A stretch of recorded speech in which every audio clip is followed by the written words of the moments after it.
Buenas tardes, aquí desde España hacia Israel con Simpson Samir, que es un honor y un placer. ¿Qué tal estamos, Simpson?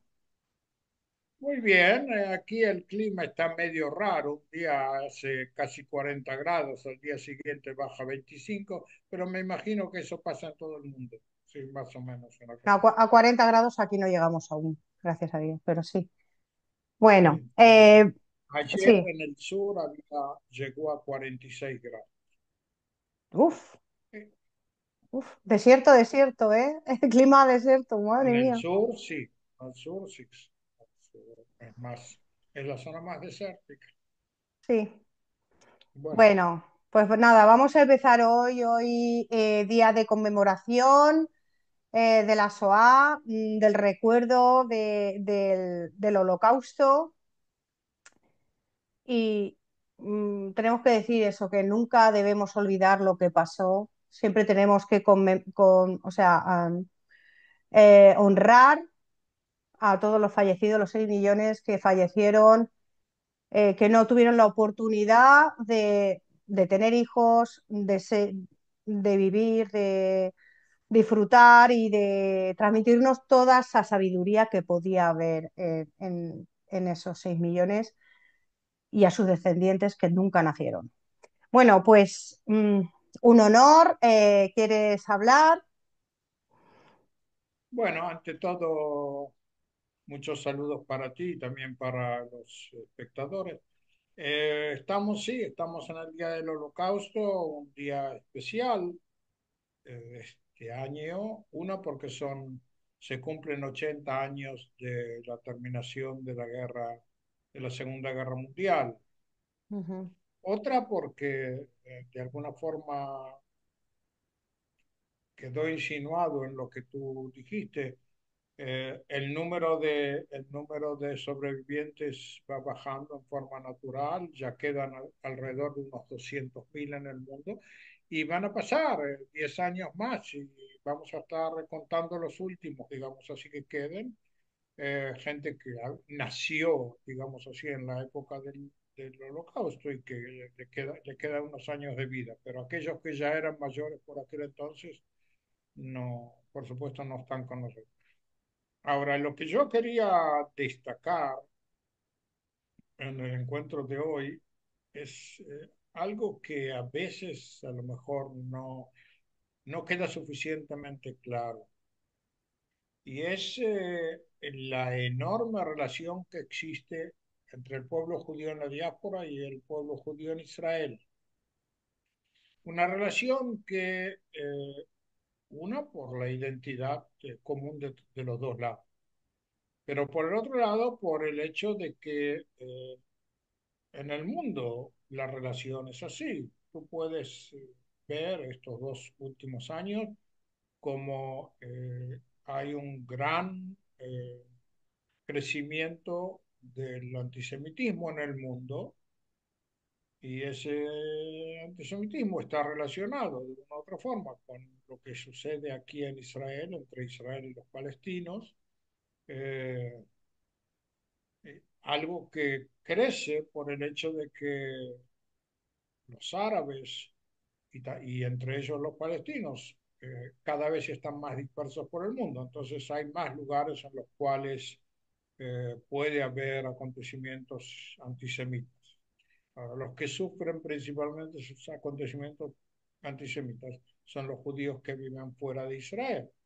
Nosotros tenemos nuestros propios problemas, pero ellos tienen sus problemas. Israel trata de ayudar en la medida de lo posible a evitarlo, pero las posibilidades son limitadas. Cuando hay en un país, toma el caso de España, no sé cuántos judíos hay en este mundo en España, digamos 60.000, digamos 80.000, no sé si llega a ese número, pero hay 2 millones o algo así de personas de origen árabe y por supuesto existe la posibilidad de que haya acontecimientos así en Estados Unidos, donde está creciendo, ayer mismo se publicó. Pero hay otro tema que no sé explica suficiente. Israel también tiene un problema, es decir, la existencia de los judíos en la diáspora representa para Israel también un problema de responsabilidad por lo que le sucede a ellos. Imagínate, estamos ahora, y eso seguro que llega, que Israel está ahora impidiendo la entrada de ayuda humanitaria a Gaza. Ahora, eh, jamás, de acuerdo a su ideología, no da sensación de que se está debilitando, pero no da sensación de que se está rindiendo. Ahora, por lo tanto, el tiempo pasa y los aprovisionamientos que hay en manos de Hamas se achican. Y entonces el gobierno de Israel, y sobre eso también hay discusiones dentro de Israel mismo, se enfrenta al hecho de que probablemente dentro de un mes a Hamas se le va a terminar la comida. Si a Hamas se le va a terminar la comida, entonces en definitiva significa que casi 2 millones de palestinos se van a quedar sin comida. Ahora, la pregunta es cómo derrotar y destruir a Hamas sin llevar a que haya hambruna, llamémoslo así, entre los palestinos, porque esa no es la intención. Pero si, dadas las características de la relación entre los palestinos, los civiles, digamos así, y los terroristas, si va a entrar otra vez comida, otra vez jamás se va a llevar la comida y entonces volvemos otra vez al mismo tema. Ahora, imagínate que el gobierno de Israel esta noche hay una reunión del gobierno al respecto, también otros temas, pero también ese. Imagínate que Israel decide continuar y llevar a casi 2 millones o 2 millones de palestinos a una situación de hambre.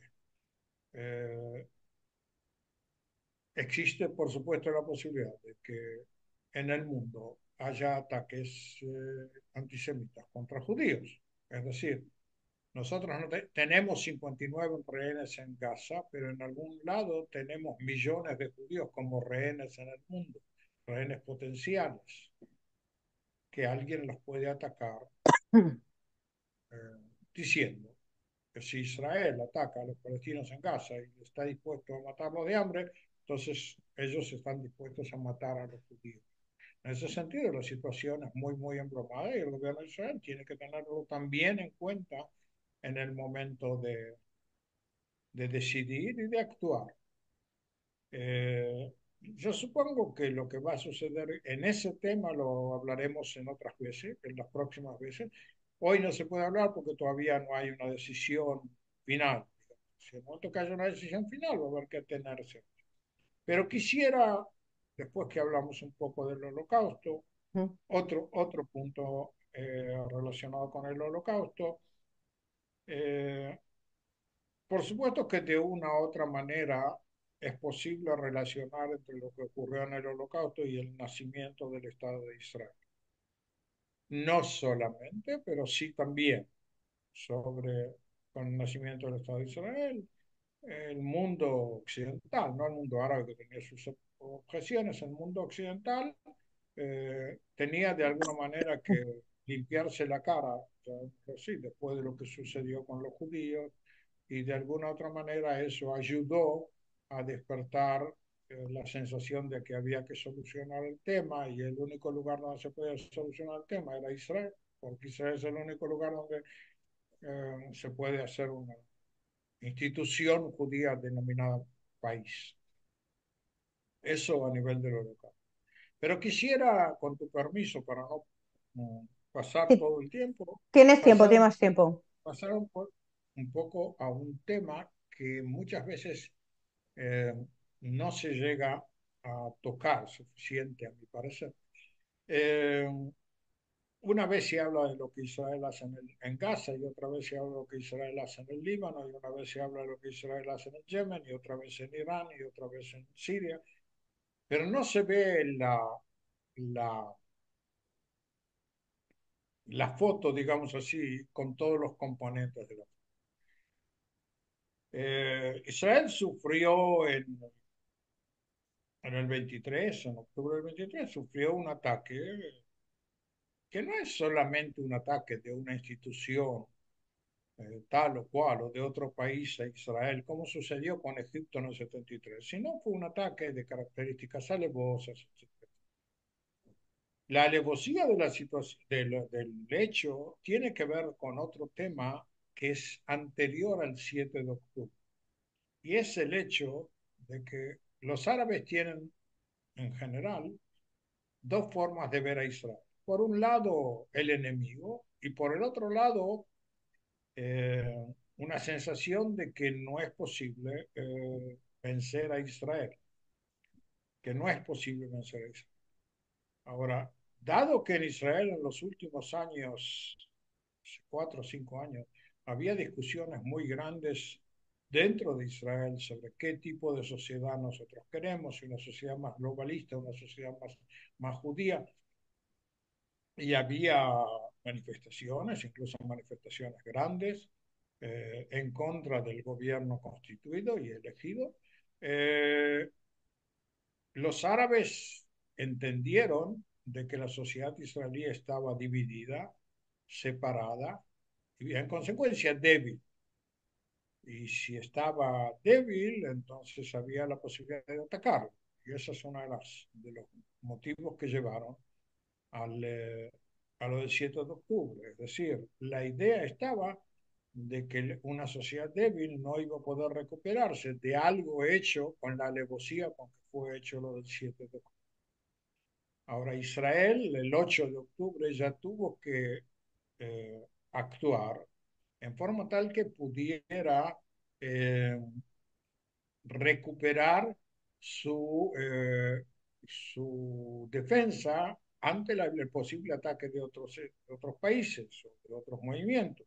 Hezbollah estaba en la frontera, en Yardén, en Jordania había millones de personas en manifestaciones anti-israelíes, también en Marruecos, en varios países, también en el Líbano. Había ahora, si Israel hubiera dado muestra de debilidad, al día siguiente de lo que sucedió en la Franja de Gaza, podía haber sucedido en el Líbano y después en Jordania. En definitiva, por ese entonces había manifestaciones en Jordania en las cuales la gente gritaba, vayamos a la frontera con Israel, con una intención de invadir, digamos así, a nivel popular, y Israel hubiera tenido problemas muy difíciles si hubiera sido. Ahora, Israel tenía necesidad de recuperar su forma de demostrarles a los árabes de que no, de que Israel no está débil.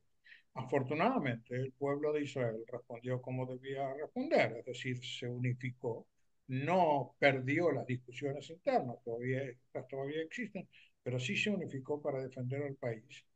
E Israel devolvió a sí mismo con lo que sucedió en Siria, con los ataques al ejército sirio, con lo que sucedió en el Líbano, con el asunto de los buffer y mesos que hizo, lo que le hizo a Hezbollah, la muerte de los dirigentes de Hezbollah, la muerte de los dirigentes de Hamas, en los ataques de 2.000 kilómetros de distancia al Yemen. Eh, lo que sucede en la Cisjordania, que tiene menos repercusión pública. Israel se devolvió ante los países árabes la imagen de un país fuerte con el cual no conviene meterse. No conviene meterse porque entonces lo van a sufrir. Y eso yo lo veo también en los comentarios que hay en la prensa que yo leo también en España. Ahora, eso es muy importante porque nosotros también en la victoria y también en la derrota seguimos siendo un país que tiene apenas 10 millones de habitantes, de los cuales 2 millones son musulmanes. Y estamos en un mundo árabe de 450 millones de árabes y de 1.600 millones de musulmanes. Eso no hay que olvidarse. Todo aquel que habla de lo fuerte que es Israel tiene que tener en cuenta que también la fuerza de alguien o de algo es relativa, tiene que ver con lo que sucede. Es cierto, nosotros somos más fuertes que Siria, es cierto, nosotros somos más fuertes que Líbano, nosotros somos más fuertes que los palestinos, pero no somos más fuertes que todo el mundo árabe y todo el mundo. Si ellos conseguirían llegar a una situación de unidad, no consiguen, pero si conseguirían llegar a una situación de unidad, Israel se la vería difícil. Ahora, lo importante que quería destacar un año y medio después de los acontecimientos es que Israel consiguió devolverse a sí mismo el, esa posibilidad de que lo vean como un país fuerte. Si no sería así, Trump no hubiera salido con todo su apoyo a Israel y no hubiera hablado de la franja de Gaza, toda una serie de cosas, apoyo supuestamente con respecto a Irán. Es decir, hay toda una serie de temas en los cuales Israel rectificó su posición anterior, lo que le va a exigir también, ya le está exigiendo, hacer una revisación de, de cómo prepara su ejército para lo que puede llegar a venir en el futuro. Las tendencias que había en el ejército, que eran tendencias progresistas, llamémoslas así, al estilo de eh, recibir lo que los otros hacen y comportarse con buen comportamiento, no son apropiadas al Medio Oriente. No son apropiadas al Medio Oriente porque el otro lado, Hezbollah, Irán, Hamas, no entienden ese tipo de relación. Es un tipo de relación que es más apropiado en una situación occidental, un pensamiento occidental. Y lo que sucede, como se dice aquí en hebreo, un poco en sonrisa y un poco con, con nervios, es que hay que empezar a hablar en árabe. Es decir, empezar a hablar como hablan los árabes para que los árabes nos entiendan. Porque todo el tiempo que hablamos en forma occidental, ellos no entienden qué es lo que le queremos decir. Es lo mismo que le pasó al gobierno de Obama, al gobierno de Biden. Ellos hablaban con un idioma que los árabes no. Los árabes dicen, bueno, sí, entendimos y hacen lo que quieren. Eso en relación al tema. Ahora, en Israel mismo, hoy es el holocausto, hay un silencio bastante grande, entre otras cosas, no solamente por el holocausto mismo, sino porque hay toda una tensión interna en Israel, nuevamente, entre las dos tendencias. Eh, y hay una tendencia que es opositora al gobierno y que hace todo lo posible para derrocarlo al gobierno. Y ahí está el gobierno que quiere que no lo derroque. Eh, el tema de los rehenes y el tema de cómo va a terminar la guerra en Gaza y cómo va a terminar con el tema de Irán va a tener influencia en cómo va a actuar el electorado en las elecciones que va a haber dentro de algo así como un año y unos meses. Eh, las expectativas que dio el gobierno actual es que va a haber una gran victoria, victoria final, y va a tener que cumplir con lo que dijo, porque si no lo va a cumplir, entonces el público va a estar desilusionado. Bueno, en eso estamos más o menos. Ahora, no sé, eso es lo que dije. Ahora dime tú qué preguntas tienes para preguntar. Pues sobre el acuerdo que hay entre Estados Unidos, Irán y Israel, ¿no? Porque parece que Estados Unidos como que ha dejado de lado a Israel, pero Israel ha dicho, aquí estoy yo, no hagáis acuerdos sin mí. Parece que está estancada la cosa. ¿Qué tienes que decirnos de eso? Bueno, yo quiero decir tres cosas, digamos así. Empecemos por el principio. Eh, el presidente Trump eh, empezó como si fuera un tornado, con toda una serie de iniciativas en Ucrania, en el Medio Oriente, también con el tema de los aranceles. Ahora, por detrás de ese tema tiene tiene que tener cómo actuar. La pregunta no es solamente amenazar, sino también cómo tú actúas si el otro lado no responde como tú pensaste que va a responder. Por ahora tiene problemas en Ucrania, no consigue llegar a tranquilizar la situación. Eh, en Yemen ya está bombardeando hace como un mes y por ahora los yemenitas siguen disparando. Con respecto al Medio Oriente, a Israel y Gaza, en definitiva, el que tiene que hacer el trabajo es Israel. No van a mandar soldados americanos para luchar en Gaza y tampoco Israel lo necesita. Pero sí es necesario, y tampoco con respecto a Irán, es decir, también el tema de Irán es un tema complicado. Ahora, eh, en relación a Irán, que es la pregunta que tú hiciste, pero no solamente en relación a Irán, digamos primero un minuto sobre Gaza. Sobre Gaza él envió un enviado, digamos así, Witkoff. El enviado da la sensación de que no es tan o no se expresa al menos tan en forma fuerte como se expresa Trump.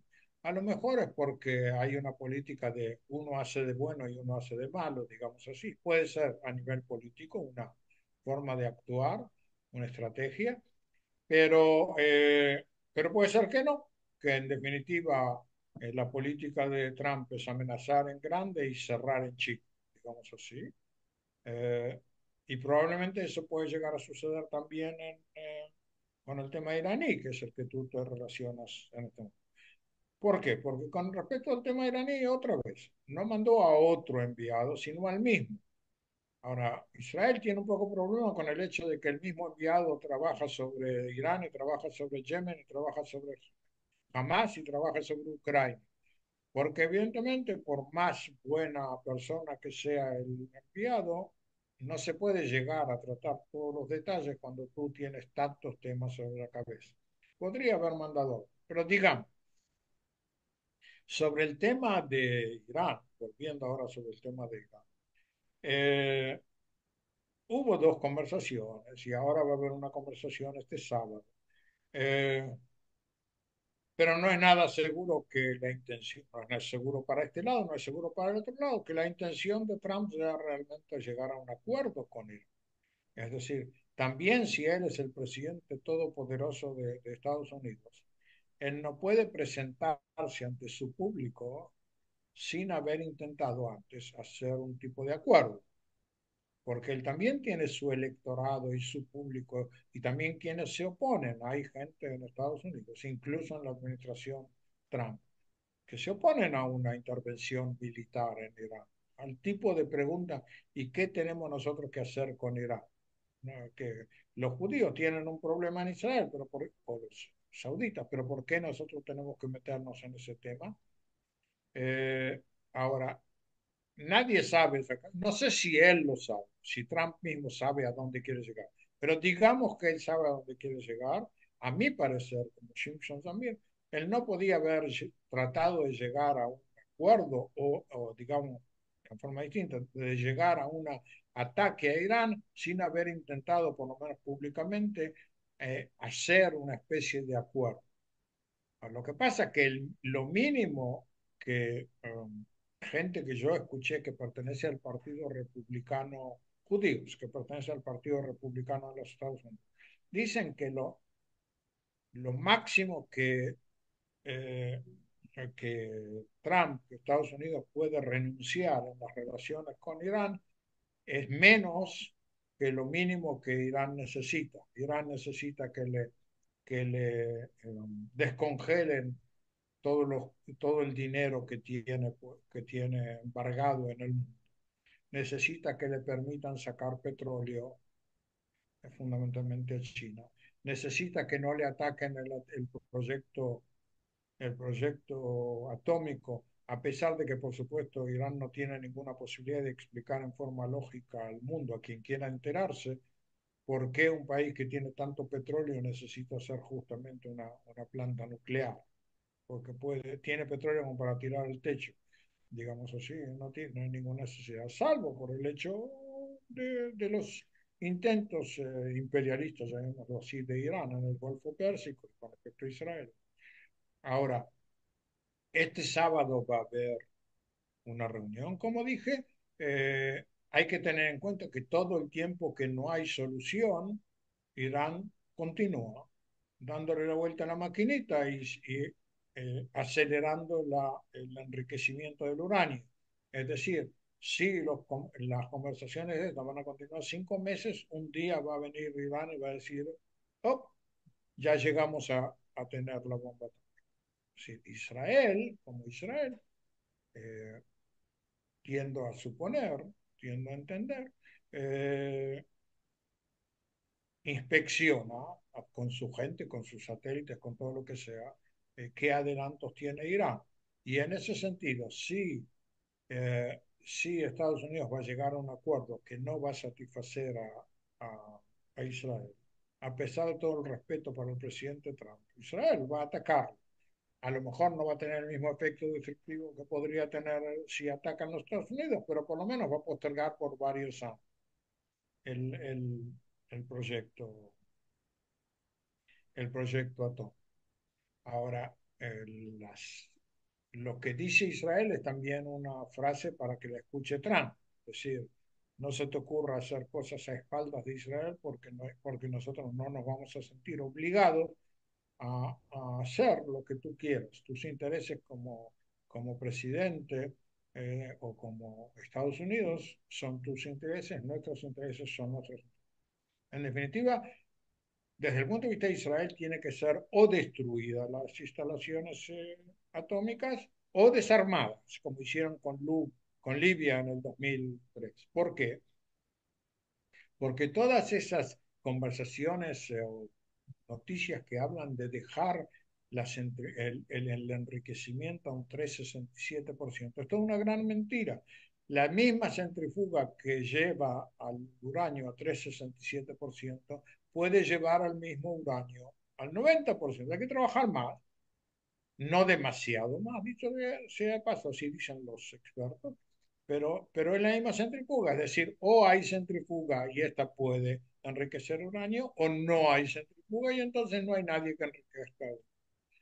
Se comenta de que, digamos así, de que como una especie de compromiso para que no digan los iraníes que no les dieron nada, Estados Unidos, el mundo, Europa, van a estar dispuestos a que ellos hagan una planta nuclear, una planta nuclear con motivos de paz, digamos así, civiles, algo que no necesitan, como dije antes, pero digamos que sí, cuando el uranio les va a ser dado por países extranjeros, no van a ser ellos los que van a enriquecer el uranio. Si eso es lo que va a suceder, digamos, una, que va a ser desarmada o de una u otra forma la estructura nuclear.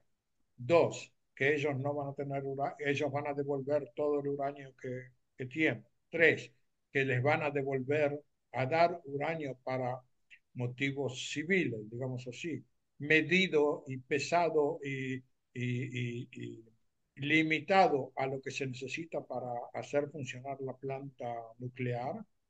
Entonces Israel supuestamente va a aceptar porque va a haber recibido, digamos, 99% de lo que quiere.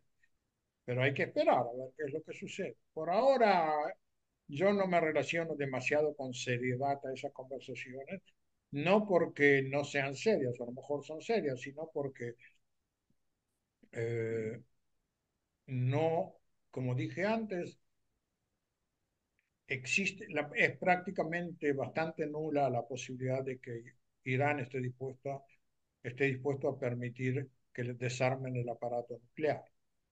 Es decir, después de haber gastado tantos millones y haber hablado tanto de su campaña y todo un montón de cosas, los ayatolas no van a querer deshacerse de eso y a lo mejor van a llevar a Irán a recibir golpes. Si los golpes se los va a dar Israel o se los va a dar Estados Unidos o se los van a dar Israel y Estados Unidos o incluso Inglaterra, es decir, también eso existe como posibilidad. Eh, es cosa que vamos a ver en las próximas semanas, supuestamente. Es que el Pero armamento, también, sí, pero es que el armamento que tiene Irán es impresionante. Todo lo que has puesto bajo los túneles y luego encima, todo lo que tiene encima de misiles, pero un montón de misiles que no solo es Israel, es Estados Unidos, es Europa, es todo. O sea, con todo eso puede hacer Ellos, cualquier cosa. ellos por ahora no pueden llegar a, digamos, Estados Unidos, pero sí pueden llegar a los soldados estadounidenses que están en el Medio Oriente. Eso seguro que sí pueden llegar. También pueden llegar a Europa y no a toda Europa, pueden llegar, digamos, hasta Italia, digamos. No sé exactamente el kilometraje de cada cosa, pero más o menos hasta Italia. Ahora, Italia significa Rumania, Bulgaria, Hungría, Grecia. No, suficientes personas tienen que estar preocupadas por lo que pueden hacer los iraníes. Ahora, lo cierto es que Israel, como quedó demostrado hace unos meses, hace un año, Israel tiene posibilidad de defenderse. No sé qué es lo que va a pasar si ellos de pronto van a enviar 3.000 misiles al mismo tiempo a Israel. Supuestamente algo va a pegar en algún. Ellos, por supuesto, no es lo mismo pegarle a una casa que pegarle a un lugar estratégico importante de Israel y supuestamente ellos van a enviar hacia lugares estratégicos para tener, desde el punto de vista propagandístico, más fuerza. Eh, Así como los Houthis envían, supuestamente, ellos así lo dicen, al aeropuerto internacional de Ben Gurión. Es decir, la intención es que Silvi Prieto no viaje a Israel porque es peligroso y que el país se quede solo, digamos así, pero no consiguen llegar. Una porque los americanos, los estadounidenses tiran la mayor parte, otra porque lo que llega generalmente Israel lo tira. En definitiva, tiraron más de 400 misiles y llegaron dos, tres, digamos así, lo que no significa un éxito demasiado grande. Tampoco cuando Irán atacó dos veces tuvo éxitos impresionantes. Lo cierto es que como no tuvo éxitos impresionantes, tampoco tira ahora, porque sabe de que va a pasar un papelón, lo que se diría, si lo hace otra vez. Y entonces va a dar realmente la posibilidad a Israel, si Irán llegara a atacar ahora a Israel, entonces Israel realmente ya no le pediría permiso a nadie para atacar las instalaciones nucleares. Bueno, en eso estamos. No es lo más simpático del mundo, pero hay otros problemas en el mundo que no son menos difíciles, como en Ucrania. Sí, en Ucrania, pero es que así viven en Israel. O sea, están todo el día siendo atacados por todos los sitios. Y si no es por la cúpula de hierro, no, o sea, no existiría ya Israel. ¿No? Es eso. No es solamente la cúpula de hierro, pero supuestamente no tenemos tiempo para hablar. ¿Cuánto tiempo tenemos todavía? 5 minutos, dale tres porque se apaga antes. Dale tres. Bueno, Si quieres lo dejamos para el siguiente, esto de la podemos cúpula del dejarlo para hierro. la próxima vez, así le damos el honor que le corresponde, también porque hay novedades en ese tema. De A lo acuerdo. mejor hasta ese entonces va a haber alguna novedad y va a haber otra cosa para contar. Eso es más o menos a otros niveles, no sé qué te interesa. Si te interesa algo que te puedo decir en 3 minutos, decir. No, yo solo quería recordar recientemente la muerte del Papa Francisco y, y las relaciones que ha tenido el Papa Francisco con Israel, que no han sido muy buenas, ¿no? Porque hay que recordarlo que igual en su ámbito cristiano y católico sí que lo ha sido, pero con Israel no lo ha sido, ni tampoco con África, ni con los cristianos que están masacrando, no se ha pronunciado, ni, vamos, ni los de Siria, ni los del Congo, ni los de Nigeria y menos aún por los que se mataron el 7 de octubre, ¿no? Que eran ya judíos. O sea, yo creo que no ha dado la talla, con Israel no ha dado la talla, y recordemos que tampoco se pronunció con la familia Vivas, siendo con nacionalidad también argentina y siendo el argentino, ¿no? O sea, es que ahí eso es duro de oír. Mira, no quiero insultar a alguien que se acaba de morir, Mm, pero digamos así, se puede decir de que Francisco era un marxista con toga, no sé cómo se dice, cómo se llama eso. Plato. Eh, Así lo fue cuando estaba en la Argentina, así fue elegido para tratar de renovar un poco el catolicismo en América Latina, que está en completa caída, en pendiente.